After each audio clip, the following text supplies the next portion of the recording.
he's dedicated really his 25 years as director in teaching all over the world. So a real teacher. And let's hear it from Simon. Thank you. Thanks very much, Iris. And again, once again, thanks Fred, Greg and Julene for joining us this evening. It's been great to have you on board.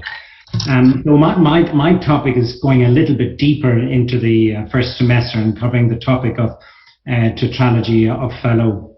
So the talk is divided into the following sections. I'll be covering the facts and figures because there are many of you quite junior training here online. I'll be talking about the cardiac sketches of tetralogy, the sonography of tetralogy of Fallot, looking at pulmonary stenosis, pulmonary atresia, absent pulmonary valve syndrome, and then I'll cover the differential diagnosis, common arterial trunk, double outlet right ventricle, and then I'll go to the management, what you do next on making a diagnosis of tetralogy of Fallot at 12 to 13 weeks of gestation.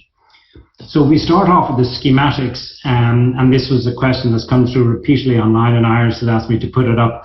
These are the 6 sections which we expect as part of the ISUOC guidelines at the mid-trimester, starting off the first section with the abdomen, with the aorta being positioned on the left and the IVC on the right, the 4-chamber view of heart, the left ventricular tract showing the anterior wall of the aorta continuous with the interventricular septum, showing the 3-vessel view, and then the question is where do we take our level here?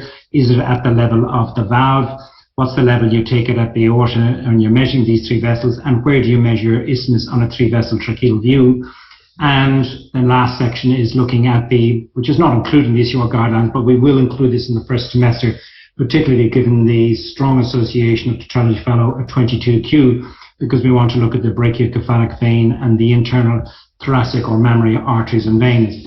So from a training point of view, the key sections in the first semester that you need to look at, and this is what we looked at in the first semester and Fred made reference to, is looking at the 4-chamber and the 3-vessel tracheal views, and therefore these are, in a sense, not so important, or I'm going to say not so, but they are important in a fetal echo, but in a screening context, that this is the way we need to move forward in the first semester of pregnancy.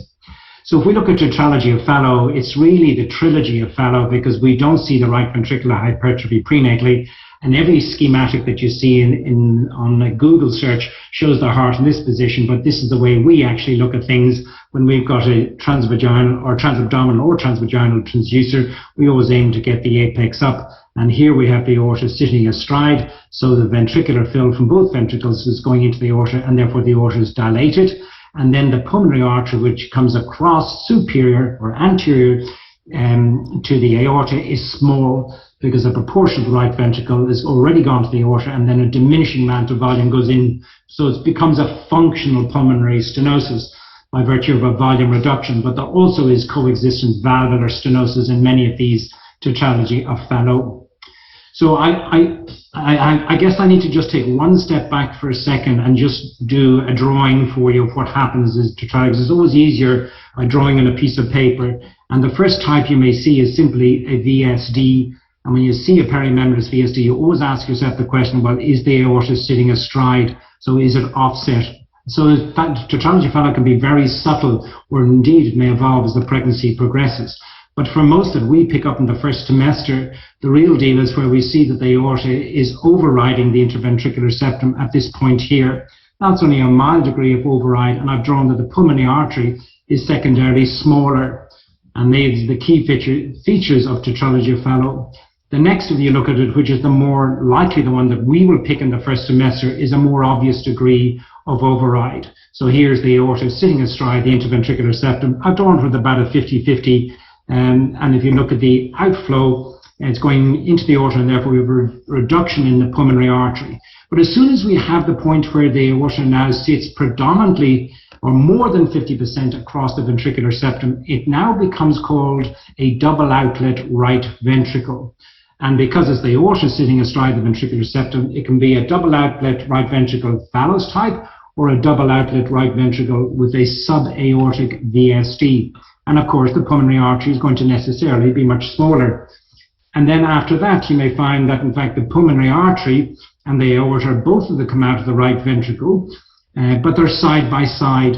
And in this situation, you have a double outlet right ventricle with transposed vessels, And by necessity, it's a subpulmonary VSD. And then the last differential diagnosis, which I'll talk about at the end of the talk, is a common arterial trunk. So in the setting of a common arterial trunk, you've got a single vessel sitting astride the ventricular septum, and then you may have the branches coming off either at the origin of the trunk, I've skipped that one, but not to worry, or coming out laterally, or coming out at different points. But there's a single vessel, the pulmonary artery comes off this trunk, and that trunk may come out sitting overstride about 50-50, which is about 60%, or it may come out predominantly out of the right ventricle, the other 40%. So that's a schematic overview of the types of override, and the one I'm going to deal with today is tetralogy of Fallot. About 70% of congenital heart defects.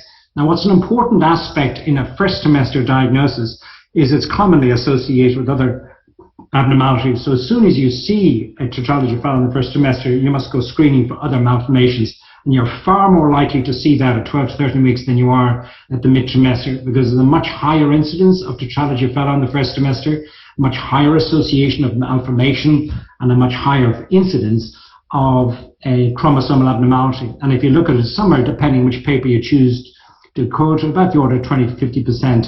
And increasingly, we're recognizing 22q deletion. And with the arrival now of microarray and latent exome sequencing, we're up to the point where, genetic basis to cardiac malformation is increasing. But I don't want to touch on that, and let's just stay with sonographic diagnosis in the first semester. So if you look at the, Fred make reference to the study by Stinslaki from Kypros Nicolaides group of 100,000 pregnancies screened, there were 28 tetralogy of Fallot, and 39% of these were detected in the first semester. And that's for patients who are having a transabdominal scan. That's a pretty impressive detection rate, no doubt with the years to come that will improve, and the remainder were detected in either the second, third trimester, or indeed postnatally missed on antenatal screening. So if you look and you say, if you go to the literature and you say, well, look, listen, what is the data to support antenatal detection of tetralogy of Fallot, and what are the key signs published in the literature?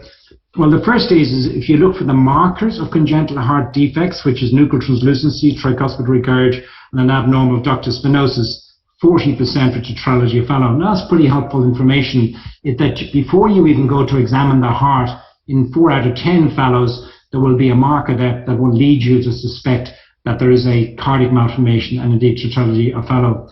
But then the flip side of that, 60% would be normal.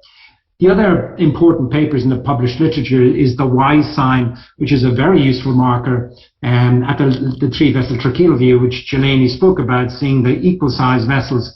But in the Y sign, what you look at is this is your transverse aortic arch. The duct inserts much more proximally into the aorta, and you have this configuration of a Y instead of a V. When you look at this, the Y sign, in fact, what they noted in this study of 5,000 patients screened, that the sensitivity was not only for tetralogy of Fallot, but also for double outlet right ventricle with the subaortic VSD that I made reference to, and the sensitivity and specificity for this sign is actually very high. And they said that cardiac axis deviation, if you looked at it in this group, really didn't add anything, if anything at all. It simply added to the false positives. So I'll draw attention, in a sense, the importance of cardiac axis deviation and the Y sign in first semester imaging. If you look at this study, a multi-center study, which is defined the first semester less than 16 weeks of gestation, 45% of these had associated abnormalities. I've already made that point. And the other point to make is that when you make the diagnosis of tetralogy of Fallot in the first semester of pregnancy, in a very significant proportion of these, they have progressed in severity by the time they're scanned at the mid-trimester. This becomes an important aspect of how we counsel patients in the first semester as this data evolves. If you look at the cardiac sketches of what it is you expect to see, the typical findings in imaging, that's it in a text. You can see that in any standard textbook, but it goes through the key signs on the various sections: the 4-chamber, the 5-chamber, the 3-vessel view, and the 3-vessel tracheal view. What we will see in imaging in the first semester is the changes on the 4-chamber view, and what we're looking for here is the changes on the 3-vessel tracheal view. So these are the two key sections which we'll be looking at. We will talk about the 5-chamber view, how that's important to making a diagnosis. So here's you going into work tomorrow morning, and you're trying to look for those clues. You take up the transabdominal probe, I'm sorry, this is a transvaginal probe. You take up a transvaginal probe and you see a nuchal translucency that's thickened. The greater the nuchal translucency is, the more likely it is to be chromosomal. That's the first clue. And you're thinking tetralogy Fetal because you know that's one of the most common congenital heart abnormalities, along with TGA, coarc, and hypoplastic left heart. The next thing you put on is when you do a ductus venosus waveform, you see reversal of the waveform. Now your index of suspicion is even higher. And the next thing you see is you see that there's a tachycardia. So you're going and look at the heart rate, greater than 170 beats per minute. In this fetus, you will notice it's got dichonic trifluidity. And in this fetus with a supraventricular tachycardia of 230 beats per minute at 9 weeks of gestation. So all of these cases have demonstrated markers that have led you to suspect that there's a cardiac malformation. All you have to do now is go to the heart and find it. These are very helpful clues that don't exist in a sense in the second trimester. They may be transient. The next finding you may notice when you look at the heart is that the axis of the heart is deviated to the left. And if you look at tetralogy of Fetal, I'll come to the paper that gives you the figures on this, but it's very significant. It's a very powerful marker, and I think a lot more powerful than any of these I've just mentioned, including tachycardia and then the Y configuration. So if I'm a betting man, I would say the key things you need to look at is the Y configuration on the 3-vessel tracheal view and cardiac axis deviation. And you see either of those, you may go on and look at these markers to add support that you know you're dealing with a tetralogy Fetal before you even go to examine the heart. So the next you go on to looking, examining the heart, and you say, well, what are the abnormalities that I would see looking at all sections? Because, you know, if I'm looking at just the 4-chamber and 3-vessel, I'm suspecting, I then want to look at the 5-chamber, the right ventricular outflow tract, and so on. And when you look at those sections, you're looking to see whether the aorta is straightened, whether it's dilated, whether there's turbulent flow. You're looking to see whether there's narrowing of the pulmonary artery. You're looking to see that there's narrowing of the arterial duct, and you're looking to see whether there's an absent thymus. And these are across the 6 sectional changes that occur in tetralogy of Fetal. If there's pulmonary atresia, you may also be looking for coronary artery, multiple arterial pulmonary collaterals, MAPCAs. So let's go on to just showing you what cardiac axis deviation looks like in the setting of tetralogy of Fetal. And in 36 cases of tetralogy of Fetal, the mean axis cardiac deviation was the order of 67%. The normal range being 25 to 65, but most of them are striking with the heart lying on that slide with its apex at 3 o'clock or 9 o'clock when the spine is posterior. So if you go into work tomorrow morning and you're scanning this patient at 13 weeks of gestation, the spine is in such a position and the interventricular septum is lying perpendicular to a line drawn through the vertebral body, you're looking at tetralogy of Fetal until proven otherwise. You may not appreciate it on looking at the 4-chamber view of heart because you may not appreciate the VSD. In fact, the 4-chamber view of heart may look completely abnormal in fetus with tetralogy of Fetal. So now you get yourself set up. You're ready to go. You've got all the markers. There's cardiac axis deviation. And now you say to yourself, I want to get my Messine settings right. The single most important setting you want to get right is your color, and you want that at a PRF at 25 centimeters a second at a gestation of 12 to 13 weeks. The next you want to make sure you have your settings right is to have a highest frequency transducer that will allow you may start with the standard curvilinear, and if you have at your hand a linear 9, a very powerful transducer, and the third is magnification. They're the 3 probably key most important settings. The rest, maybe another day we can talk about them. So now let's go to examine the heart and see what is it we can bring us home. And I'll start off with the key images that I mentioned. When you look at this 4-chamber view of heart, you see that clip's not playing for some reason. You see a 3-vessel tracheal view, and now you see your Y sign. And as you look at this Y sign, you see the point at which it inserts into the arterial duct is not a V. Normally it would insert down here, but it inserts more proximally. When you look at this heart, you'll see the axis of the heart is sweep to the left with the apex at 3 o'clock. So now I want to take you through examples of tetralogy of Fetal with pulmonary stenosis, pulmonary atresia, and absent pulmonary valve syndrome. So the first thing you look at this image, you've got a normal 4th ventricle, it's not dilated, and you've got a normal thin nuchal translucency and a normal nasal bone. There are no markers in this fetus on sagittal imaging of either the brain, the neck, or of the face. You rotate your transducer and you come around and you look at the heart, you've got mild left cardiac axis deviation. The next you go to in this fetus, before I jump to colour, I'm just going to walk you through the sections. As you look at a 5-chamber view of heart, you have your interventricular septum here, and you have your aorta sitting astride your interventricular septum on a 5-chamber view. As you sweep up to the neck, you see only your aorta is on view here, and you're not seeing your pulmonary artery. This is your trachea. The next you move on to is looking at the same image of the 3-vessel view from a 4-chamber sweep. As you do so, this is your pulmonary valve, but what you appreciate is your pulmonary artery is narrower when compared to your aorta. And Giulini made reference to that, the importance of looking at the sizes of the vessels, but this vessel here is larger. The aorta is larger than the pulmonary artery. Next, you move on to a fetus onto endovaginal scan. It's in a lousy position. So what do?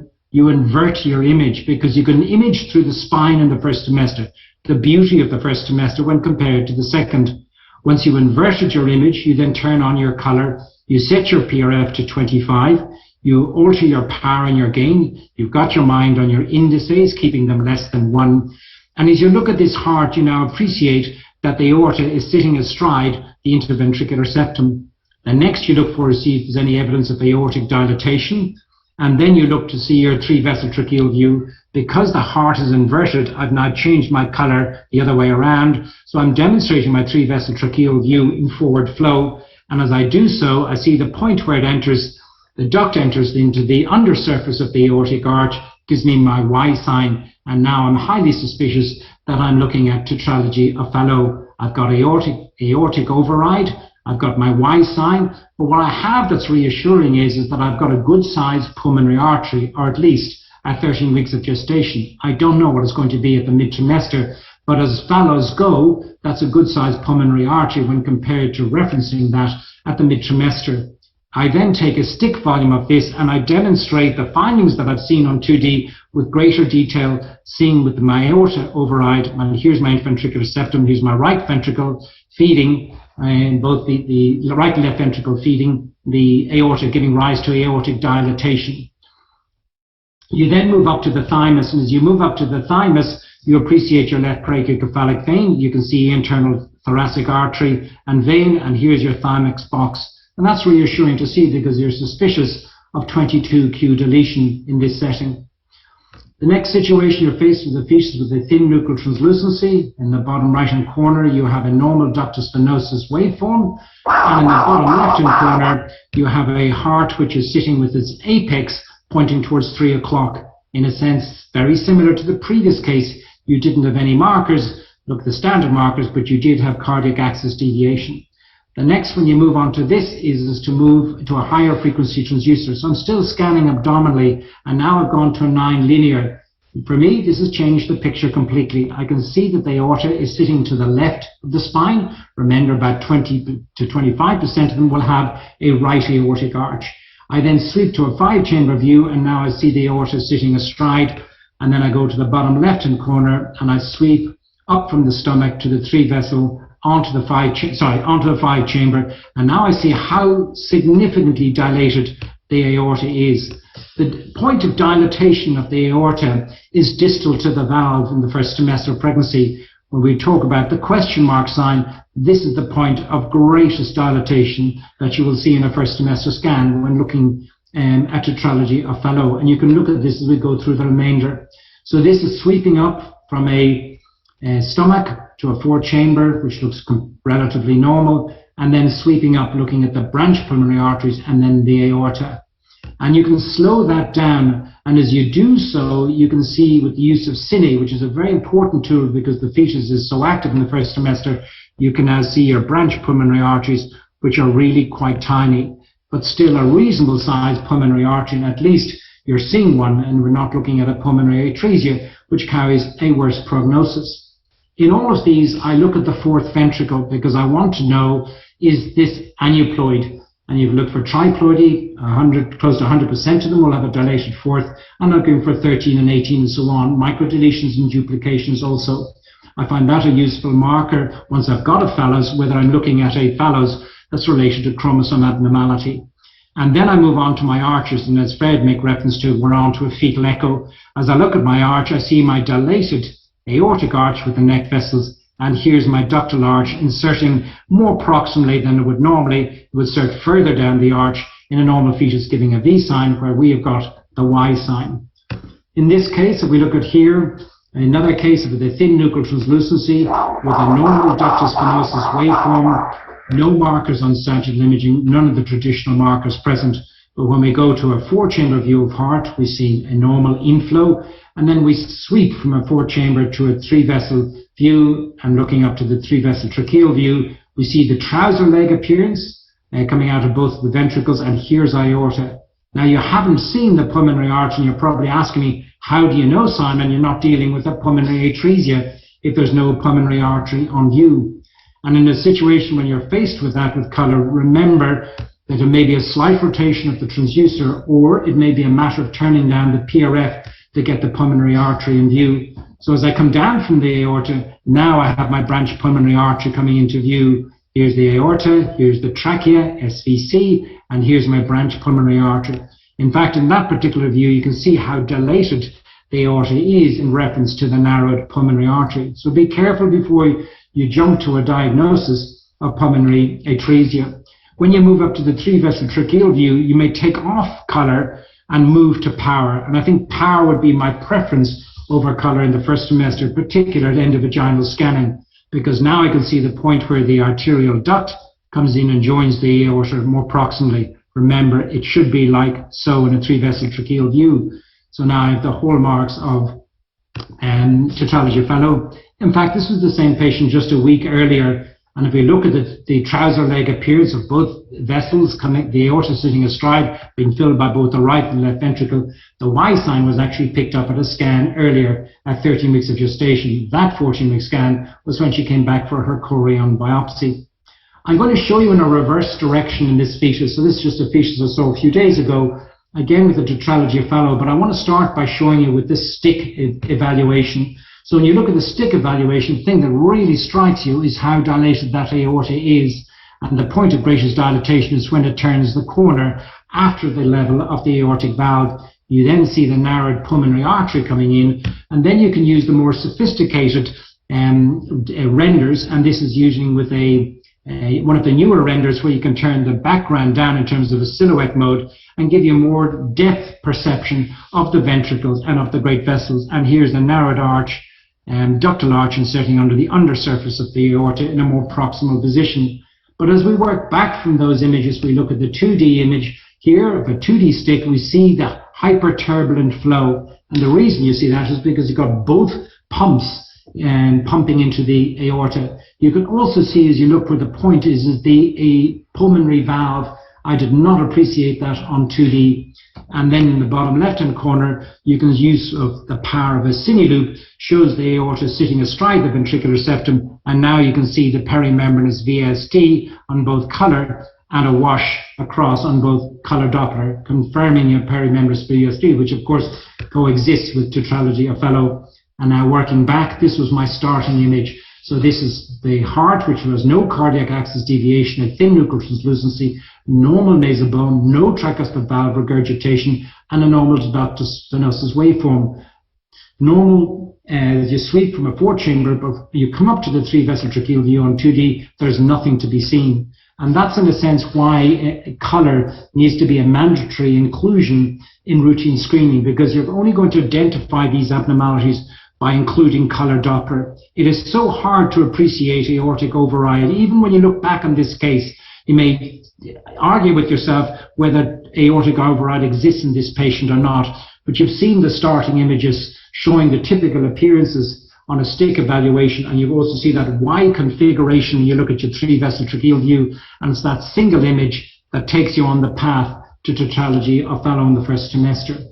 And once you move from that point, you want to know again what the thymus gland is. In this case, the thymus gland is hypoplastic, so that makes you suspicious of about a 22q deletion. You also want to know with the slow flow technologies, the pulmonary vessels. Not only can you see the pulmonary vessels, but you can see them going into the lung and bifurcating. And you can see the left and right branch pulmonary arteries. And that's the beauty about the new slow flow technologies. it will allow you to see these tiny vessels and what you may have thought was pulmonary atresia, which is in fact a pulmonary stenosis. If we look at tetralogy of Fallot moving down the spectrum with pulmonary atresia, so this is sweeping from a 4-chamber to a 3-vessel view, you can see there's no vessel coming in the Y, the extra vessel, there's no 3-vessel tracheal view, there's no pulmonary artery in sight. You move on, and this features at 13 weeks of gestation to take a stick color volume, and as you sweep up on this from a 4-chamber view, you see the very abnormal configuration, which is referred to sometimes as the question mark sign, and it's that point of dilatation distal to the valve, and then the question mark that you'll see is typical of a pulmonary atresia. You will also note when you look at the aortic dilatation in pulmonary atresia, the aortic dilatation is much greater. It sort of makes sense, because if there's no flow across the pulmonary valve at all, it means biventricular fill of that aorta, and therefore a much greater degree of dilatation. There's also that question mark or curvature that you see is greater, and therefore these are much easier diagnoses to make in the first trimester of pregnancy, because the degree of aortic dilatation is much more striking, and the same applies in the second trimester. You then move on to identify the MAPCAs, the multiple arterial pulmonary collaterals, and these come off the aorta, and to ensure that you're not looking at the duct, which would be higher up, you see that this vessel branches, and that convinces you that's a multiple arterial pulmonary collateral and not reversal of flow along the arterial duct. And then in this case here, when you're looking at a fetus with tetralogy of Fallot, as examples in this bottom left-hand corner, it's important to look for extracardiac malformation. Remember my figure, somewhere in the order of 40% of these tetralogy of Fallot will have a coexisting abnormality. And in this case, you can see some reversal of a flow along the arterial duct, a dilated aorta distal to the valve, and a narrowed pulmonary artery. So this is a fetus that had acrania with an anterior abdominal wall defect, and you can appreciate that striking hyperdynamic flow that blows out the aorta at this point and becomes so striking. And here is tomographic ultrasound slices showing the turbulent flow, showing the narrowed pulmonary artery, and the reversal of flow along the arterial duct at 13 weeks of gestation. So for this is a case of a fetus with a pulmonary atresia. Then there's aneuploidy, looking for features of aneuploidy.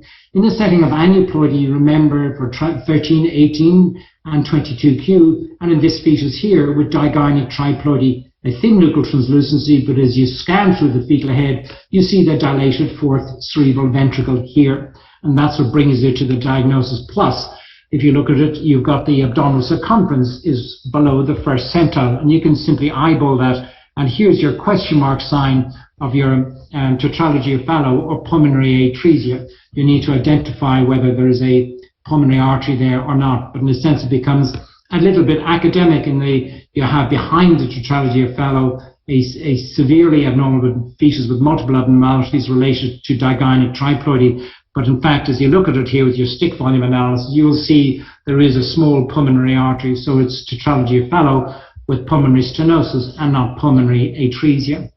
And then there may be coexistent abnormalities. So this is a fetus with a normal fourth ventricle, thin nuchal translucency, but with an AV canal defect. Now, if you see an AV canal defect with a tetralogy of Fallot, that's something you don't see often in the second trimester, but far more commonly in the first trimester, that would bring you to a diagnosis of Down syndrome or other chromosome abnormality. So in the setting of seeing an AVSD with aortic override, so when you sweep in the same fetus, here's the stomach, here's your AV canal, and then you sweep up here showing your aorta sitting astride, and then you come up to your two vessels you see on your 3-vessel tracheal view. So you would pick that up in your standard imaging looking at a 4-chamber and a 3-vessel tracheal view. Last in the group of tetralogy of Fallot in the first trimester is absent pulmonary valve syndrome. And in this case, as you look from a sweep from a 4-chamber view of heart up to a 3-vessel view, you see the bidirectional flow across the pulmonary valve. So you have an equal volume of flow. You need to slow it down. You have equal volume of forward flow and then an equivalent equal volume of reverse flow across the dysplastic pulmonary valve. Secondly, when you sweep up to the 3-vessel tracheal view, you only have one vessel, because quite typically in absent pulmonary valve syndrome there is no arterial duct. So that's why you're seeing that single vessel on the 3-vessel tracheal view. And this is the 4 images on the same patient showing the striking finding of cardiac axis deviation, the slow motion showing that bidirectional flow across the pulmonary arteries, the red, blue, red, blue, red, blue in equal volume, and then the top left-hand corner showing the absence of an arterial duct. And the setting of absent pulmonary valve syndrome, you would need to consider 22q. Then you are always faced with the situation where you think the tetralogy fallow, just like you do with the mid-trimester, where you're faced with exactly the same dilemmas in the first trimester of pregnancy, where you see what looks like a typical wide configuration. So when I scanned this patient, there was no markers to suspect cardiac malformation, but when I looked at the left ventricular outflow tract, as far as I could see, that the anterior wall of the aorta was continuous with the interventricular septum. Most importantly, there was no aortic dilatation. To convince myself of that, I would use the slow flow technologies, and on this 5-chamber view, I would look at see the ascending aorta. After that, I would look at the pulmonary artery and branch pulmonary arteries, which were completely normal. So be careful in the sense about making a false positive diagnosis. The other challenging scenario which you're left with by transabdominal imaging, which I've addressed, is the distance from this transducer to that fetal heart is 8 centimeters. But that should not stop you from pulling out a linear 9 transducer. Never give up on a high frequency probe in a patient with a large BMI, because you might be surprised what you can find. In a situation where you see in this same fetus with a magnified image and you're faced with a pulmonary artery looks marginally smaller when compared to the aorta, you may be coming to be suspicious of whether you're looking at a tetralogy fallow. And in this situation, you may use again with the newer probe with 9 linear, you may move to looking at the slow flow technology. And I think these will have great power because they will lead us to understand that looking at this pulmonary artery, it is significantly smaller when compared to the dilated aorta. And in a sense, when you look at this with the newer technologies, I think it will bring us closer to making, improving our detection rates in the first trimester of pregnancy. Come to the end of the talk, I'm just going to finish with the differential diagnosis. And double outlet right ventricle would be probably the one that you will come across most often after tetralogy fallow. Common arterial trunk is rare. This is a fetus with a thin nuchal translucency, but when you look on the 5-chamber view in this tomographic ultrasound slices, that aorta is coming predominantly out of the right ventricle. So this is a double outlet right ventricle with a subaortic VSD. When you look at this case here in a fetus, another fetus with the digonic triploidy, when you look at the outflow tracts in the top right-hand corner, you can see both vessels coming out in parallel, coming out of the right ventricle. So this is a double outlet right ventricle with a subpulmonary VSD, or a double outlet right ventricle transposition type in a fetus with digonic triploidy. And this shows the stick evaluation of this same fetus, both vessels coming out in parallel. So this would be an important differential. Then there's common arterial trunk, which is a rare diagnosis, but far more common in the first trimester when compared to the second.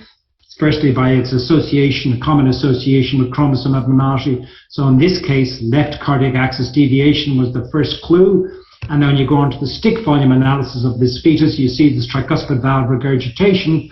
And as you sweep up from the 4-chamber to the 3-vessel view, you see there's a single main truncal vessel coming off and giving a branch of the pulmonary artery here, which comes off the truncal vessel. So this is the aorta, and it branches and goes either side.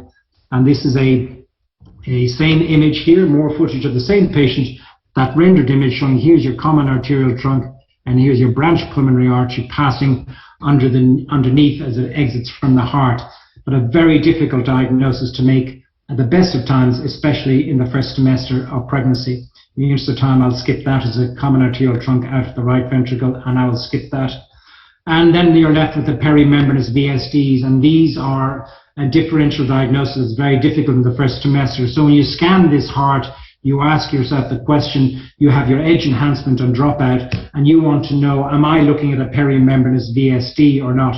And that's when you move on to color to assess whether there's a reduction in the caliber of the pulmonary artery. And that's probably one of the more useful clues in getting yourself out of trouble, whether you're looking at a tetralogy fallow or not. When I say getting yourself out of trouble, it may well be a perimembranous VSD with a minor degree of override and evolve into tetralogy fallow. And of course, I'm not saying that necessarily you can distinguish these with great accuracy in the first trimester, but in a sense you can at least start at the point of saying this needs to be reviewed later on in the pregnancy. So I will finish on that, and my closing comments are that in a setting where you make a diagnosis of tetralogy fellow in the first trimester, you have the option of doing an early definitive genetic testing, and that's a chorionic bit of sampling. And with that, you would organize a 6-probe FISH, so a 5-probe with a 22q. Some patients will choose not to have that, and you will proceed with amniocentesis later on. And then we're moving into the new world of cardiac panels and exome sequencing, which is for another day's talk. But again, the importance, as Fred made mention, of a pediatric cardiologist and a team approach. And then we divide it into the poor prognostic group, or the adequate size pulmonary artery group. And really, we do a lot of that poor prognostic group assessment in the first trimester because we exclude the associated cardiac abnormalities, we exclude aneuploidy, and we exclude associated structural malformations. And therefore, we're left with since we screened out the poor prognostic group for second trimester review. So in summary, what should you be doing tomorrow morning? I think going to work tomorrow morning, you should be looking at a 4-chamber view of heart and a 3-vessel tracheal view in color, looking for vessels of equal size. Thank you very much for your attention. In the first trimester, Simon. Thank you so much. Yeah. Thank you. Thank you so much. Just to clarify, in the first trimester, because of course in the second trimester scan we still want those sections that we talked about earlier today. Simon, thank you so much for a really wonderful and very, very clear talk. I've got a really practical, easy question that I'll start with from Andres in Israel, who asks about the settings. You've shown this beautiful color flow imaging in the first trimester. What PRF type sort of levels are you using in order to visualize those vessels? I mean, it depends what vessel you're looking at, and it depends whether you're looking at color, power, radiant, or slow flow. Well, slow flow doesn't have a PRF, but the first 3 do. As a broad brush screening context, as a figure is 25 centimeters a second. Now, it depends. If it's 13 weeks and 6 days, you might go up to 35. If it's 11 weeks, you might move down to 15 to 20. But most are 20, a PRF of 25 when looking at a 4-chamber and an outflow tract. Remember that for each time you go from the atria to the ventricles to the left ventricular outflow tract to the highest velocity in the duct, the velocities increase. Just like it is the second trimester, you're constantly changing your power and your PRF, but 25 centimeters. Once you start looking at the branch pulmonary arteries in the setting of tetralogy fellow, then you're dropping down to 15. And then in the newer technologies, you're looking at with the slow flow, there is no PRF setting. The 2 controls there as you're turning your gain and your power. Now for power setting, we're looking at pulmonary arteries in the first trimester, you're dropping it around about 75%. And you have to drop it down to that level to see the pulmonary arteries, otherwise you're bleeding everywhere. So you're looking at tiny vessels. You find in the heart there's so much background movement that if you want to see tiny vessels, you need to turn the power down to around 70% and then start playing with your gain. But they're the 2 gains for slow flow, but PRF. And my preference would be for power Doppler in the first trimester rather than color. I know in screening transabdominally we are using color, but when you're going to fetal echo, I find the information much greater with power over color Doppler when I'm looking for structural malformation or the subtleties of structural malformation. Thank you, Simon. And I'll follow on with another question from, I guess, Stratos from Greece, and there was Mita asking a similar question, which is about the certainty of diagnosis, or I guess put another way, the risk of a false positive diagnosis in the first trimester. You know, sometimes you see something, you think it's abnormal, perhaps it turns out not to be abnormal subsequently. How do we deal with questions around decision making in the first trimester? And in your experience, have you had diagnoses where you were pretty certain that there was an abnormality and actually subsequently things turned out to be within normal? I mean, it's a great question. As the question comes up recurrently on our first trimester talks. how can you be certain about a diagnosis in a situation where a patient is going to act on it? And the choice of many patients is termination of pregnancy for lethal or serious malformation. You don't have a final arbiter of a post-mortem. And in a sense, this is the elephant in the room in any discussion about cardiac malformation. In fact, any malformation. The beauty about cardiac, however, that makes it different to any other organ system in making a certain diagnosis is you have a pediatric cardiologist in the room with you. So you have a final arbiter. So if you have an image, you've demonstrated to your pediatric cardiologist the sonographic appearances that relate to any malformation across the heart. And they draw the line in the sand and say, look, listen, this does not fit with the sequence of whatever.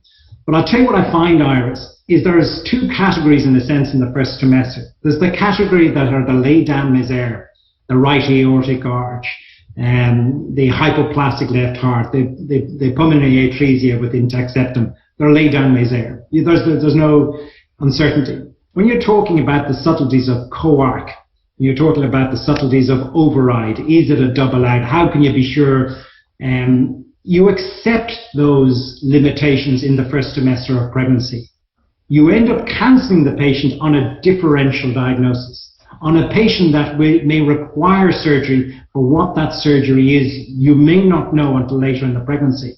So in a sense, there are two groups. The groups where it's, in a sense, fits with a diagnosis no different to a diagnosis that you would make at 20 weeks, to a group that the heart's so small, no matter how good your imaging is, that you can't be certain about pinpointing the subtleties of an antenatal diagnosis with the same certainty as you can at the mid-trimester.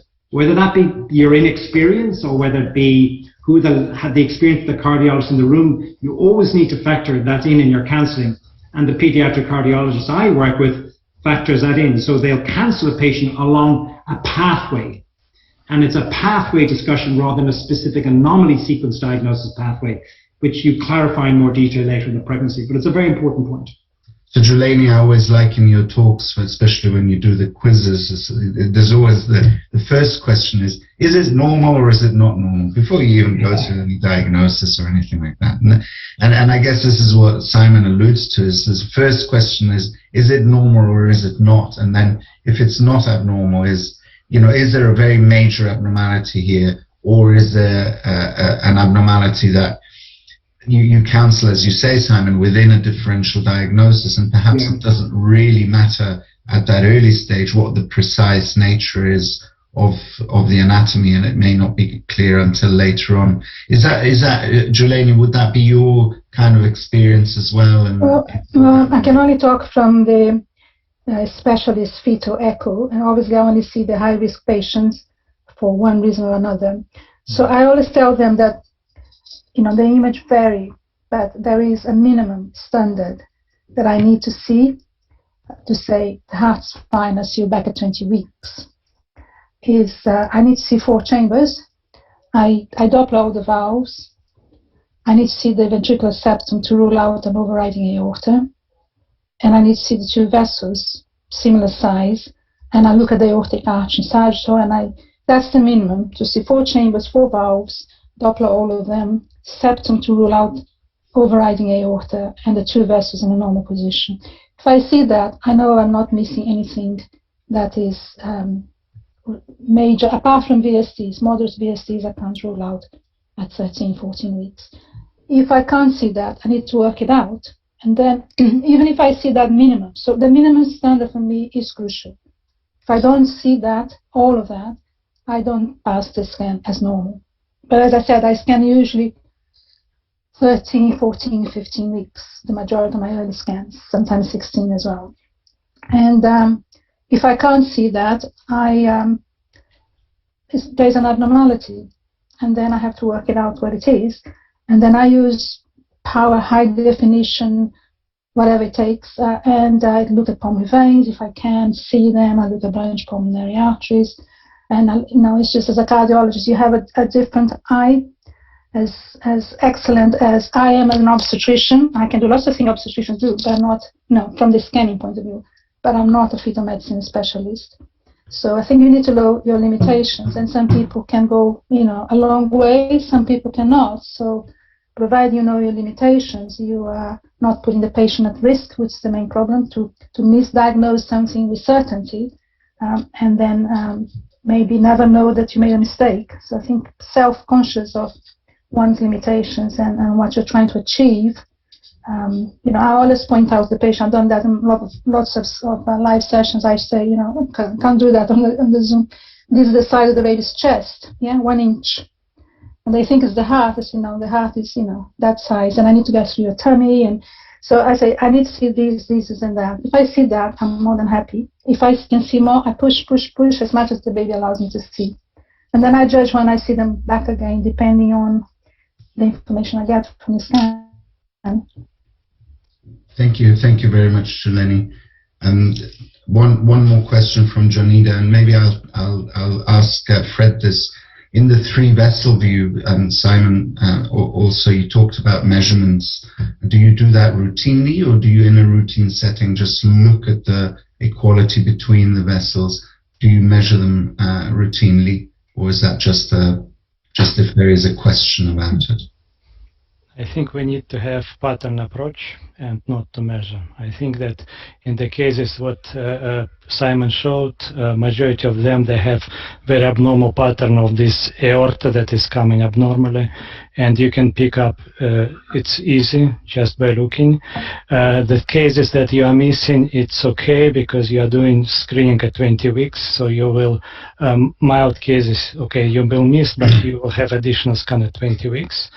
And severe cases, actually, from my point of view, when you did just diagnose, is not so important because the pathway is quite similar. You need to tell for parents that, look, the baby has serious heart abnormalities. It's surgery for the heart. The best case scenario is tetralogy of Fallot.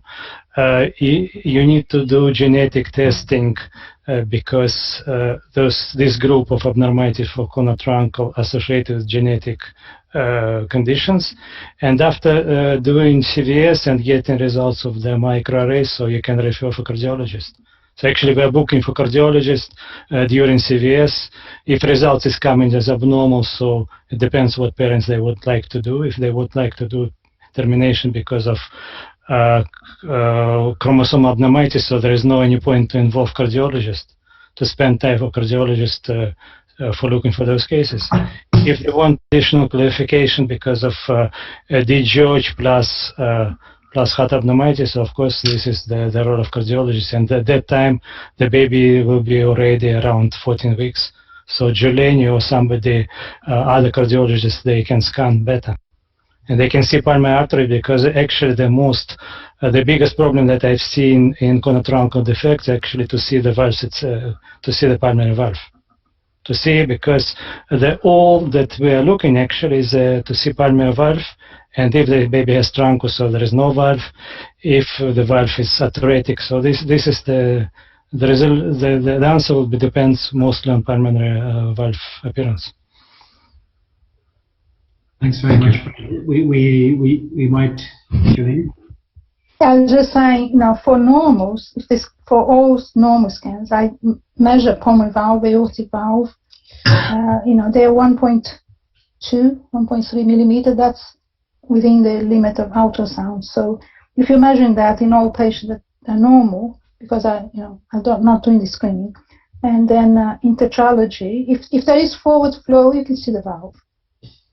If there is forward flow through the pulmonary valve, you usually see the valve, and then you just concentrate on that, narrow your sector, and then if you do a dual image, and then you facilitate. If you take your head out of the screen, you might not see that, so you need to concentrate, dual image, because then you can correlate where you're seeing the forward flow with where the valve is, and then you can see if there's no flow, you can see the valve opening, closing. So I think it's just a question of adapting and. So this is where probably a volume imaging will help. Adding a VCI mode to your volume, the moment you have grabbed the volume of heart, add VCI, there you will be able to evaluate your pulmonary artery as well as pulmonary valve quite easy because it adds a contrast to your imaging. So flow will be assessed, and of course some kind of changes in the position of the heart also you can make it. Those adjustments are better done with that point. Yeah, Fred wants to comment on One more that. quick question from Fred. And then You are talking about echocardiography. Everybody sitting here, I'm talking about screening that people need to detect. So Yes. people who are listening us doing screening, and you are talking about cardiology. So this is the difference, and I think we need to be very, very clear. So we're screening or echocardiography.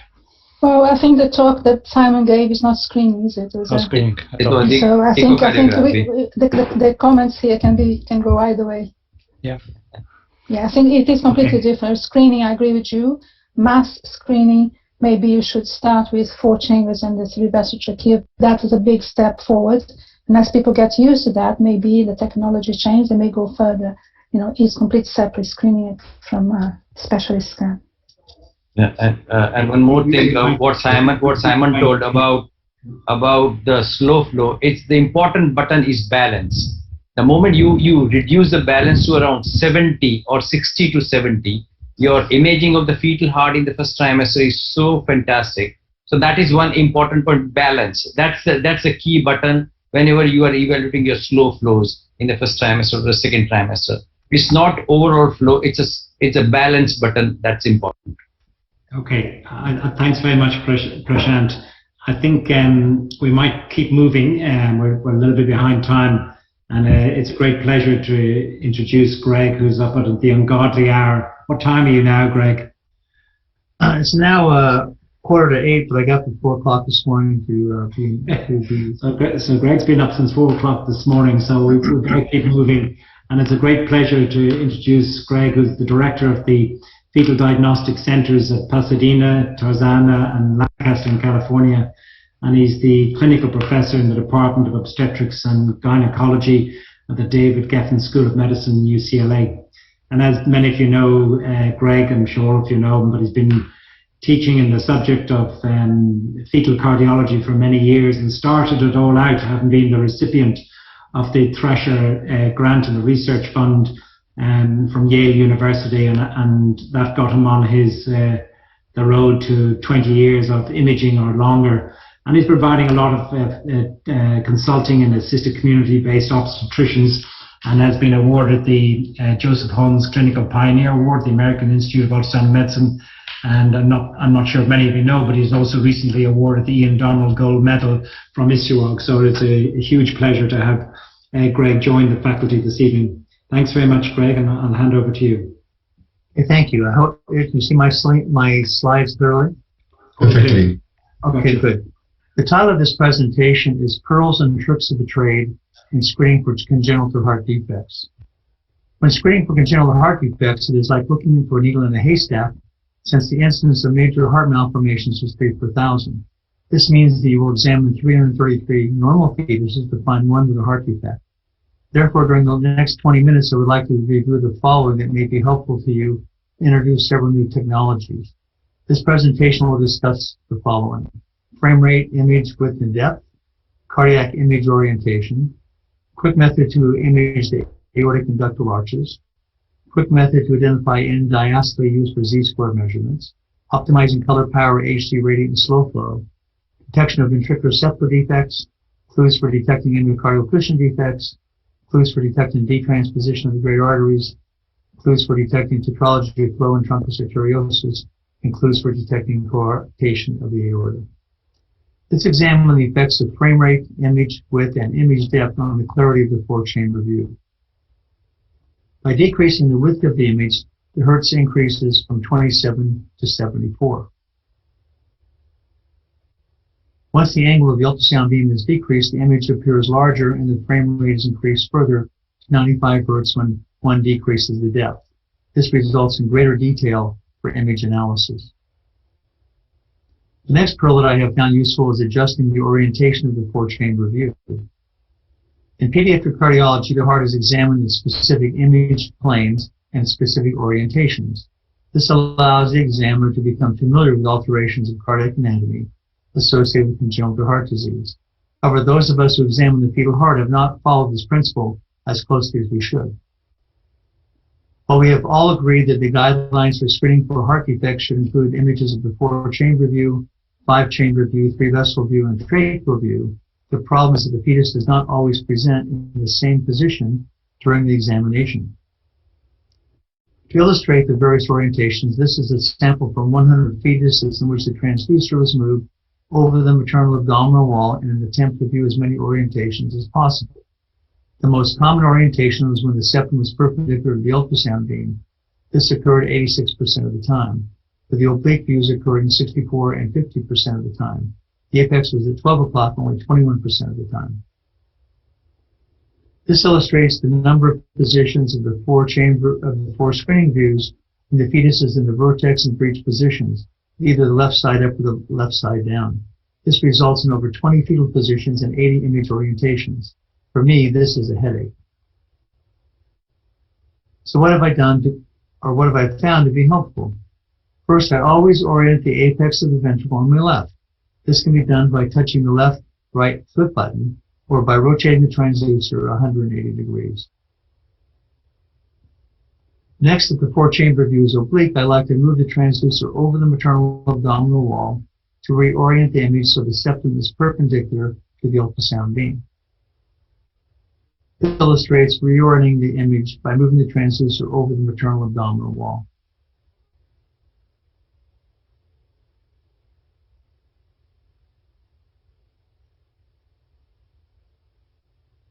This is another example of such a movement.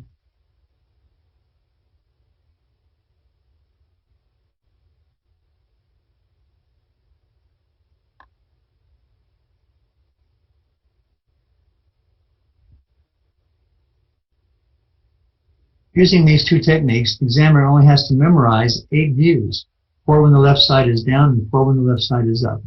These maneuvers have served me well as I perform over 8,000 screening examinations per year. Now let's examine a quick method to image the aortic arch. From the four-chamber view, when the apex is at 9 o'clock, the user sweeps up to the tracheal view and identifies the transverse arch parallel to the ultrasound beam, as represented by the yellow line, and then rotates the transducer 90 degrees to visualize the arch.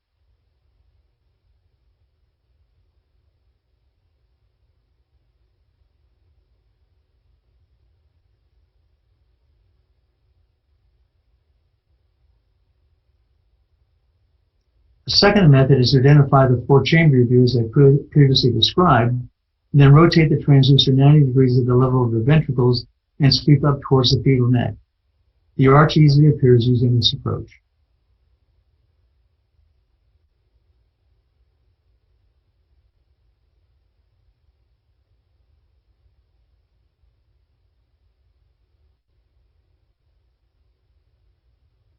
Let's now examine a similar approach to identify the ductal arch. This illustrates the same principle of imaging the three-vessel tracheal view and reorienting the ductal arch so that it is parallel to the ultrasound beam, and then rotating the transducer 90 degrees to image the ductal arch.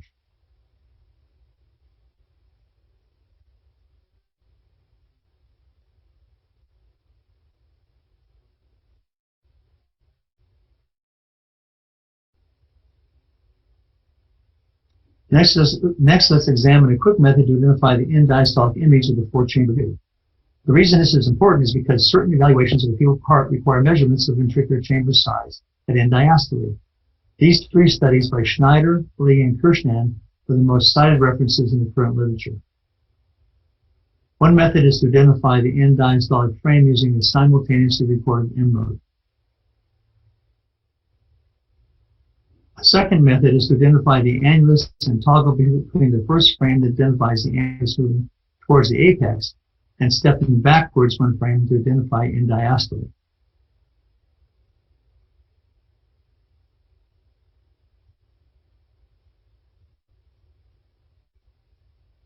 Let's examine how to optimize color, power, HD, radiant, and slow flow. Currently, the most common image options are color Doppler that represents velocity and direction, power Doppler that represents the amplitude of blood flow, and HD flow that combines the properties of color and power Doppler. The images depicted in this slide are commonly viewed by the examiner with color filling the chambers, resulting in an image that is not interpretable.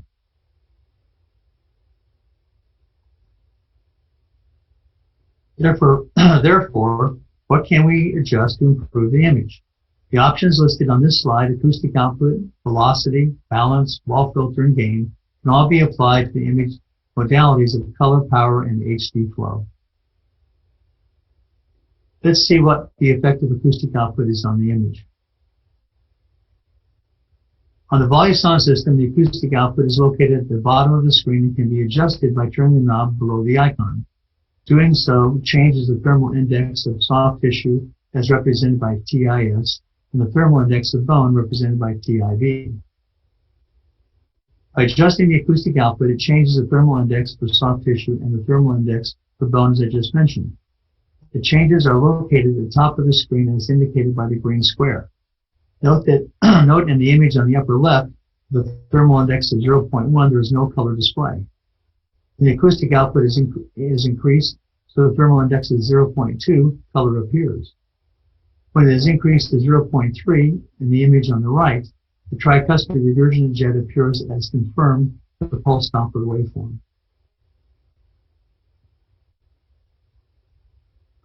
Let's now examine the effect of velocity. By increasing the velocity from 34 centimeters per second to 99 centimeters per second, the color Doppler removes the lower flows of the atrial chambers and highlights the flow within the ventricular chambers in the right atrium.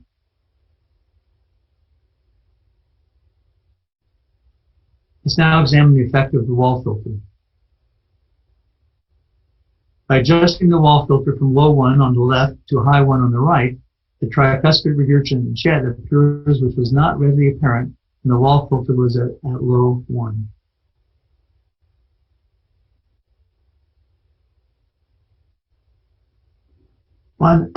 Finally, let's examine the effect of decreasing the balance. What is balance? The graphic on the left illustrates the balance identifier next to the color Doppler bar. It is the green line. When it is at 200, the priority is to display the color Doppler pixels over the grayscale pixels. When the balance is at 25, the priority is to display the grayscale pixels over the color pixels. Let's see how this adjustment affects the image.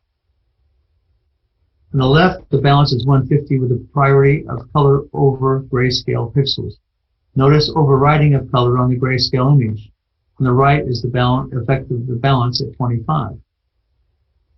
This is a larger image, which is with the balance at 25. Note the movement from mitral valve within the color image and the lack of color overriding the grayscale anatomy. The effect of lowering the balance is nicely demonstrated when imaging the ductus arteriosus and the transverse aortic arch. Notice how there is color bleeding between the two vessels when the balance is at 150. However, when the balance is 25, notice how the wall boundaries are clearly identified. Let's now briefly discuss radiant flow.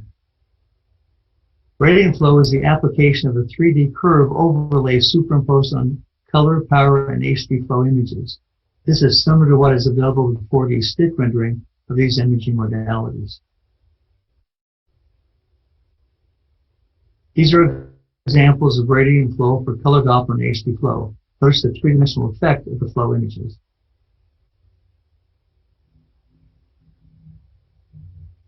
This is the effect of lowering the balance to 225 using radiant flow.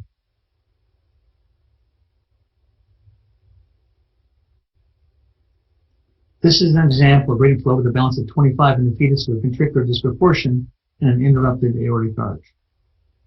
Notice the clarity of the color matching the grayscale outflow tract views.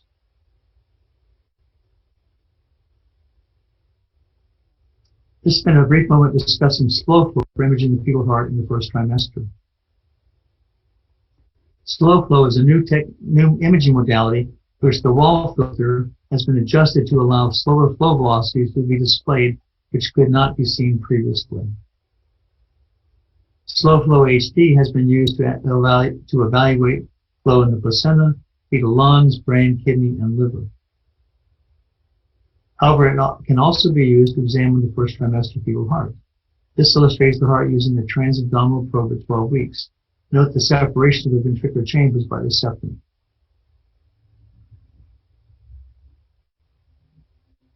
Let's now examine some important principles to detect ventricular septal defects. The question that we might ask is, why are ventricular septal defects missed when we examine the four-chamber view? The answer is that not all ventricular septal defects are in the plane of the four-chamber view. This is from the stick acquisition. On the right is the four-chamber view with the yellow line identifying the septum. On the left is the on-fast view of the septum, highlighted by the color overlay. Note that the yellow line representing the septal plane from the four-chamber view only covers a small portion of the septum. So what can be done? Option 1 is to do a short axis sweep from the apex to the base of the ventricles, as illustrated in this clip from the stick acquisition.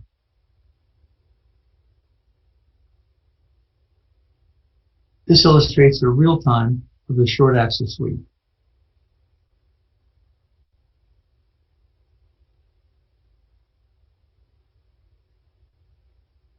This illustrates a short axis sweep demonstrating a ventricular septal defect.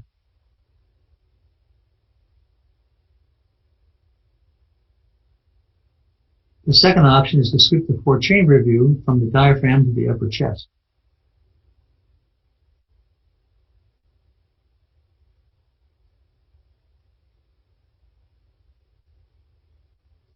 This illustrates the real-time sweep.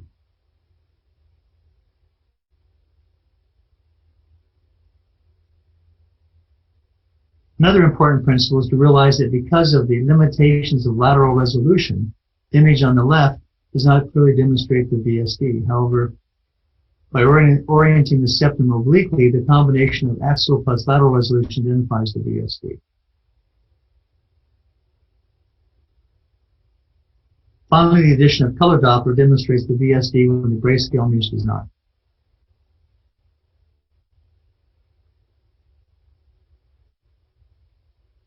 Let's now examine a useful clue to detect an endocardial cushion defect. The normal four-chamber view, the AV valve leaflets open and close much like the wings of a bird. However, when an endocardial cushion defect is present, the AV valves open and close much like a pair of tongs. This is what often first catches my eye when I detect this during the screening examination. This is another example of the tong effect.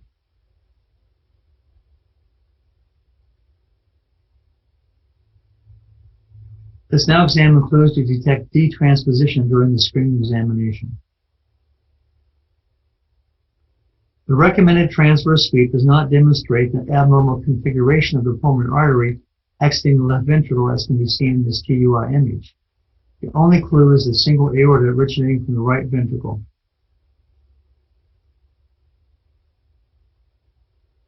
This paper was published 29 years ago and describes rotating the transducer 30 degrees from the four-chamber view to open up the aortic arch.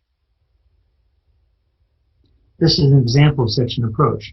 Notice how the bifurcation of the pulmonary artery appears when the transducer is rotated 30 degrees from the five-chamber view. This is the second example of the same technique.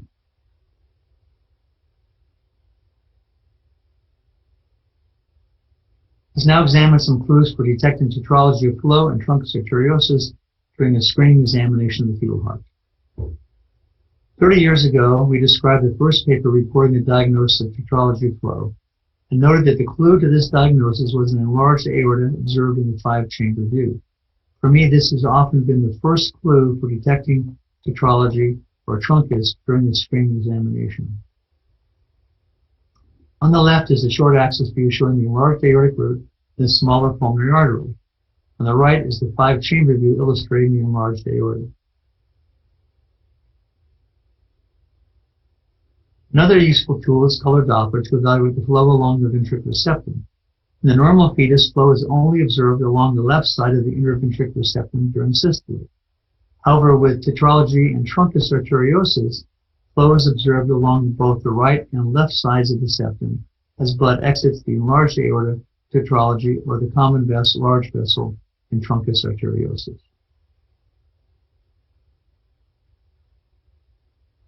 The study we just published, in which we examined the size, shape, and function of the ventricles in 44 fetuses with tetralogy of flow, We identified 6 linear measurements of the ventricles that had a sensitivity of 91% and a false positive rate of 1.5%. One might ask, why would you want to examine and measure the 4-chamber view when screening for tetralogy? The reason for this is because many times, as we know, the outflow tract abnormalities are not identified, especially in obese patients. The purpose of this study was to ask the question, is the 4-chamber view adjusted or changed, I should say, in fetuses with tetralogy, and can we use this information by making simple measurements to identify the risk for this condition?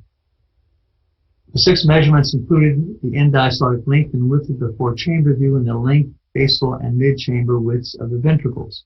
By making these measurements, the detection rate of tetralogy could be improved from a low rate of less than 50% in most studies to a rate of 91%. We also provided a calculator as a supplement to the paper that the examiner could use to compute the probability of tetralogy of flow after entering the above measurements as indicated in the yellow cells on the screen. Finally, let's examine some clues for detection of coarctation of the aorta. Currently, the detection rate for coarctation of the aorta is less than 65%, with false positive rate as high as 50%. This paper, published in February of this year, demonstrated that by making measurements of the 4-chamber view, as well as the size, shape, and function of the ventricles using spectral tracking analysis, this resulted in separating 54 fetuses with coarctation from 54 fetuses who were thought to have a prenatal diagnosis but did not have such a diagnosis after birth. The sensitivity was 96%, with false positive rate of 4%. These are the measurements used in the analysis. Currently, if one uses fetal HQ on the Voluson E10 Expert purchased after February 2021, a file can be exported that, when entered into a calculator, can compute the probability of coarctation of the aorta. The calculator, as well as a movie demonstrating this technique, is available as a supplement to the paper published in February. I hope this has been very helpful to many of you. It's been not a long presentation, but these are many of the pearls and some of the newer technologies that I have found useful in screening for congenital heart disease and detecting these once the findings have been identified. I will just conclude with a comment I make to a number of my cardiology colleagues.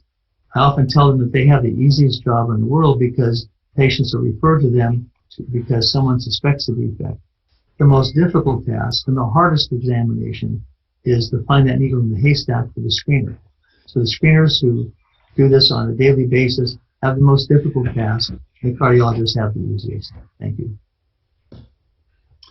Thanks very much, Greg, for a marvelous talk. If I could just start with one or two questions, and then there are several questions that have come in online.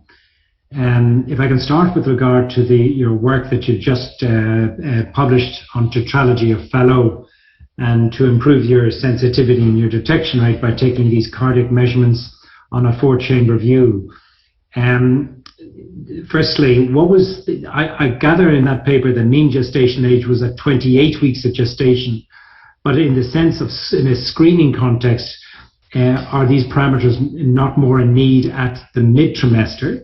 And the second part of the question, and the second part of the question, in looking at all of those parameters to achieve a sensitivity of 90%, there looked like there were 8 or 9 or 10 individual measurements.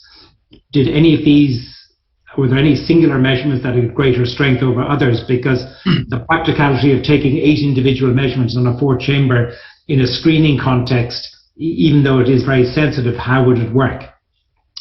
Okay, the first question, repeat the first question. I was going to answer then. The mean gestational age in your study is 28 weeks. Yes.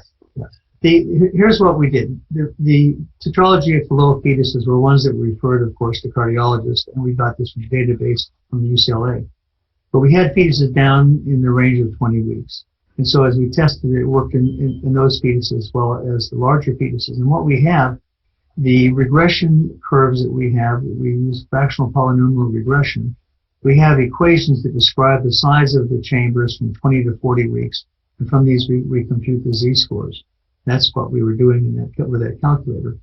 Now, the question about making those measurements on the screening examination, what's interesting, if you look at the guidelines, for all the guidelines, they talk about looking at the size of the heart. but no one ever describes anything further like, what do you measure? Do you measure the length, the width?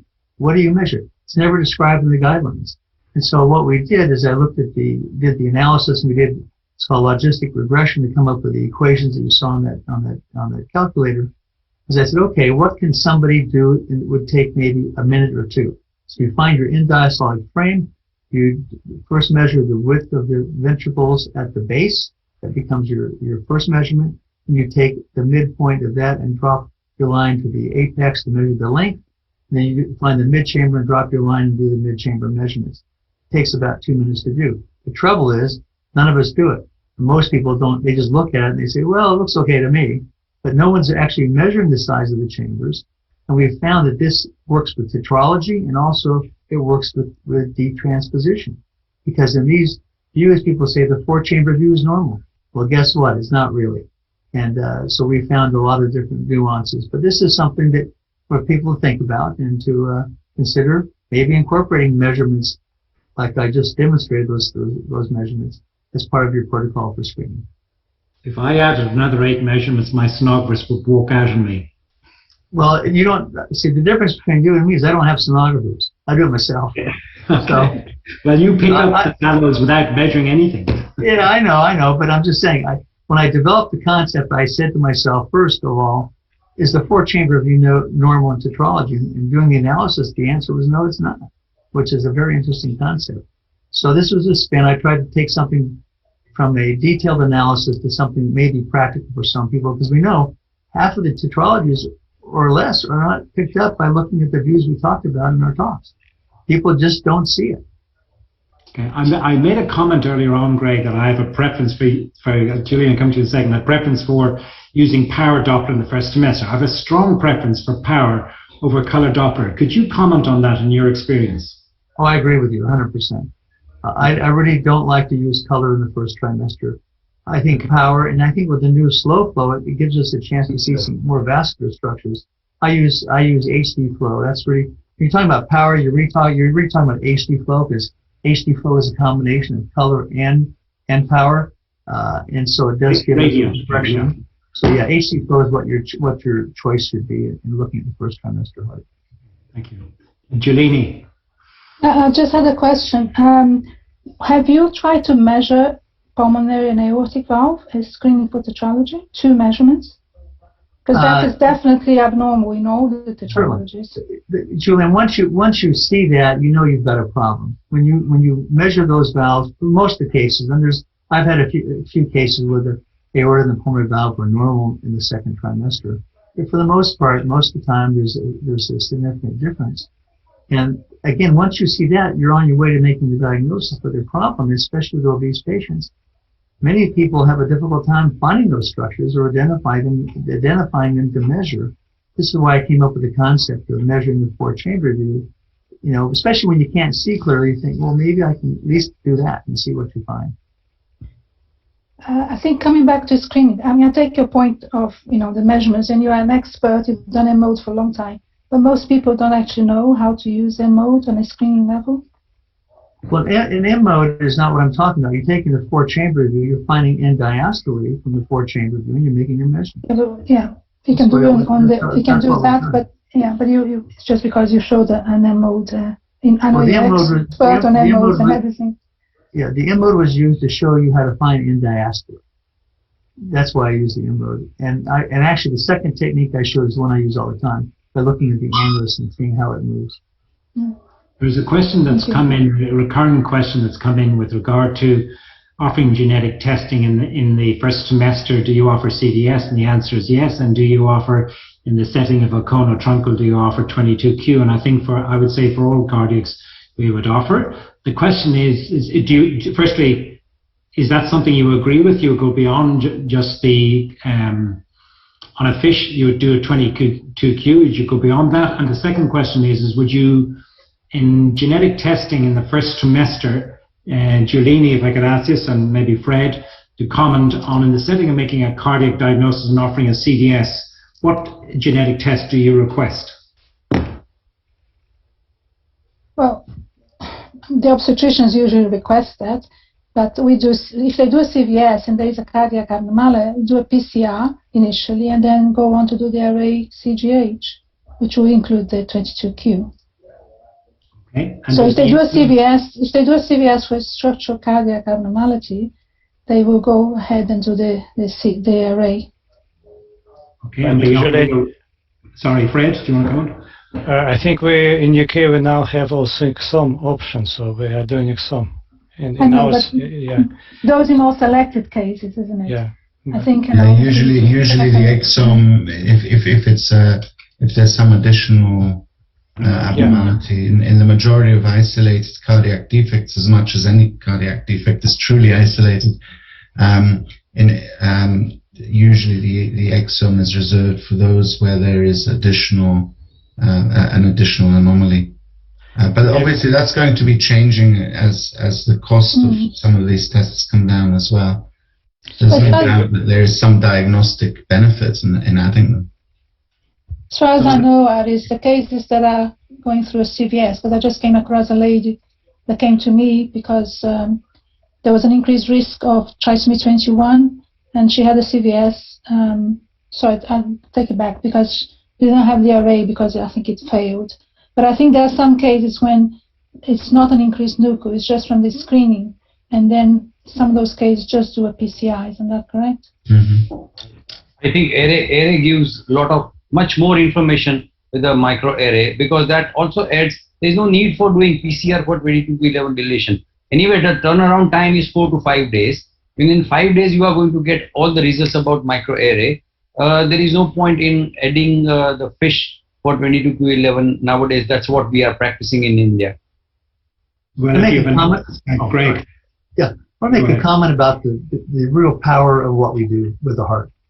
I've had in the last couple of years now 4 cases in which the NIPT demonstrated trisomy 18 or trisomy 13 and trisomy 21. And in one case, when I examined the heart of the fetus in the first trimester, I said the anatomy is normal. She went and had a CVS done. It was positive for trisomy 21. She wanted to consider keeping the pregnancy. I examined the fetus in the second trimester, identified normal anatomy, and I had a paper published years ago where my detection rate for Down syndrome with the second trimester scan was over 98%. I said to her, I said, the fetus looks normal. I should see something with my experience. We did an amnio. The amnio was normal. The same thing happened with an 18 and happened with a 13 when my exam was normal. So the power of what we do can be useful, especially in patients who may be reluctant, even in the presence of an abnormal CVS, because it's sampling the placenta.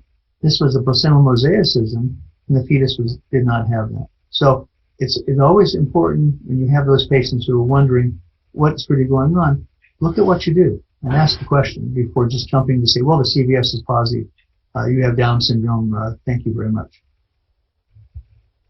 I think the same applies the other way around. If you have particular NIPT, because we had 2 cases recently, we don't know the results yet, but the NIPT was low risk for trisomy 18, and I looked at the fetus and Alice did as well. And to me, they're all features in the heart of trisomy 18, and we're waiting the results of the matrix come back. So NIPT being low risk doesn't exclude. So again, same point you're making.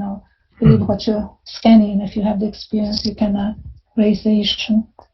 But this is a much rarer situation which Greg's describing, which is a false positive FISH. And, to have false positives on NIPT or every day of the week, in a sense, that's real concern, because my understanding is on the FISH, it's on the mesenchyme, right? So they are troubling cases, because in the first trimester, if you've got a FISH that shows a 22q and you've got a tetralogy fellow, patients will act on the results of the FISH, or trisomy 21 for that matter. Again, they use, for 21, for example, there are patients who, like this one lady, was an in vitro fertilization. And she was, she wanted to be sure. And like I said, when I examined, we've lost Greg. We did not rely upon the CVS results. Anyway, just a thought. Greg, we lost you. Could you repeat that last sentence? I'm sorry, you faded out. I'm sorry. I was just making the point that the tool that we have is a very powerful tool, looking at the heart, and sometimes when we see things we should expect and we don't necessarily stop with the CVS being positive if you can't find something. Yeah.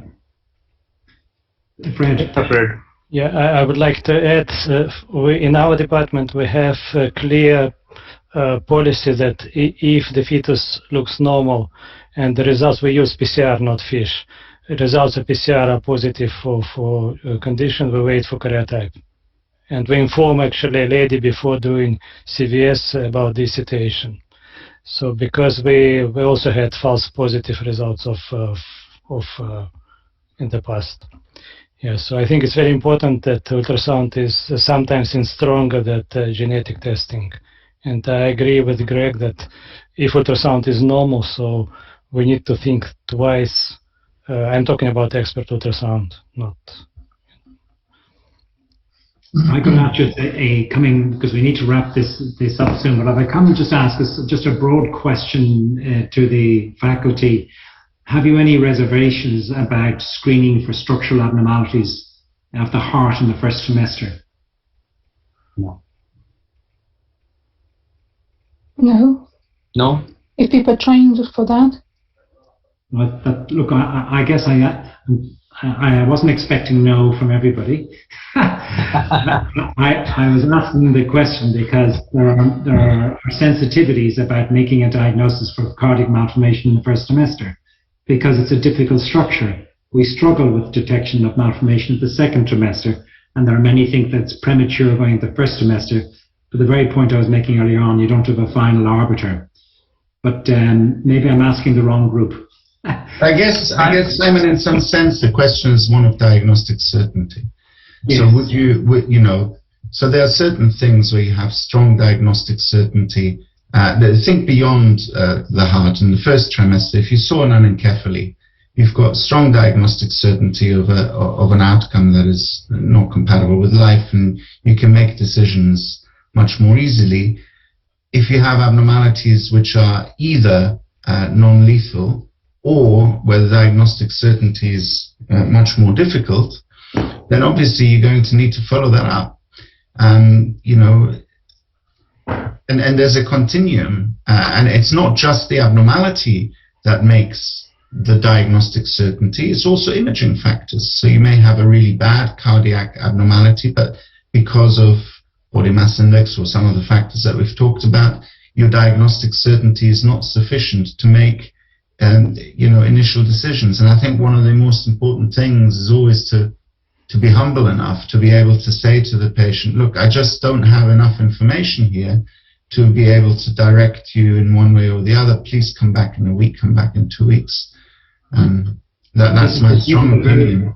This is the very group I'm referring to when I asked the question, is that I have concern for the group where we are uncertain in our diagnosis, but we bring the patient into the arena that we are suspicious of a problem. Now, there's no more organ system that occurs in other than the heart.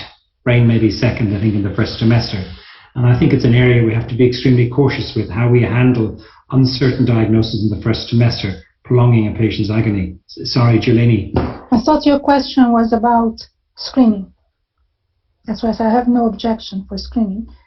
But if that is, my understanding was screening in the first trimester. Okay. Yeah. So if you're screening, and then if you suspect something, obviously that requires further investigation much beyond the screening.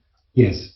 So if that was not your question, maybe I didn't. Yeah, Juleni, you're absolutely right. And I think that this screening versus diagnosis and then decision making is clear in a setting like ours, where you have someone doing the screening sonogram, and then they would never really make decisions about a termination of pregnancy unless they had confirmation from yourself, for example, or someone else specialized in the field. But there are, we have today on the webinar people from all over the world, and there are able sonologists, sonographers, obstetricians, what have you, who may not have as good access. And I guess if we think about it with our global hat on, it is really important that we first do no harm.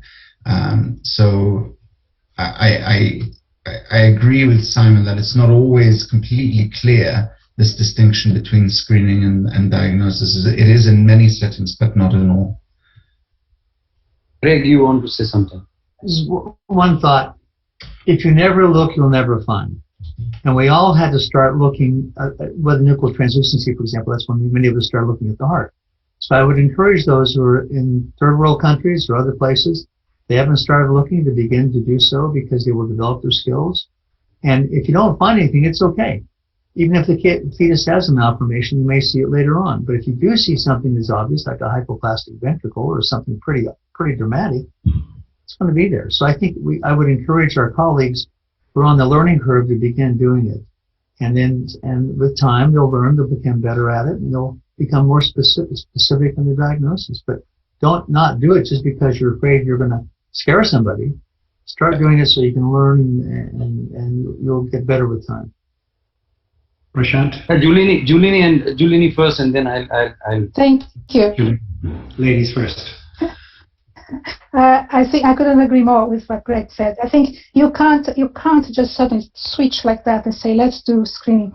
Everyone screens. It's a process. So if people start looking without the responsibility of, I actually have to report on that. If they start doing that, they'll get used to that. Exactly what Greg was saying. So by the time they start looking and looking and looking, how many patients they scan, they will get used. They will learn how to do that. They did that when they started doing tricuspid regurgitation. People start looking at the four-chamber view. So, at one point, people are going to get very good at screening the first trimester, but you can't just switch the button on and say, okay, this day is the day we're going to change. It's a process, isn't it? Agree. Now the situation in India is what? If I have seen the patient, I should be able to diagnose each and every malformation at that time. So if I have seen the patient in the first trimester, 12, 13 weeks, if I miss some cardiac malformation, and if I diagnose at 20 weeks, the next question is why you have not diagnosed at your first examination. There is very, very low threshold of accepting the defect, that every defect is not diagnosed at the first trimester. So that threshold is not there in India. I would put it as across India. There is no concept of, okay, this is only screening, and this is now we are doing a diagnosis or a pure echocardiography. It's about, if I have seen, I should be able to diagnose all malformation at that examination. That's the concept, and it's really a worrying factor for all of us. That's why we're glad we don't live in India. I think those are fantastic sentiments to finish on. Guys, we've been online for 3 hours. We still have over 1,000 people online. The questions keep coming in, but I think we do need to draw it to a close. So, Greg, Juleni, Fred, and Simon, of course, we would love to have you back. It's very clear from the audience response that they want more. We talked so much about how to better screen, and listening to you as experts, I'm sure, has enthused all of us to do a better job, both in the first. I think we have agreement from all three that they will be joining us again, just for the record. Fantastic. Rajneesh is recording the webinar, so we will have clear sign of that. Thank you so much for joining today, but thanks in particular to all the delegates from around the world, and please look out on our website. Yeah, thank you for everyone watching. Thank you. Thanks a lot. Thank you, everyone. Take care. Take care during the COVID times. Please take care. Thank you. Bye-bye. Bye. Bye. The recording has stopped.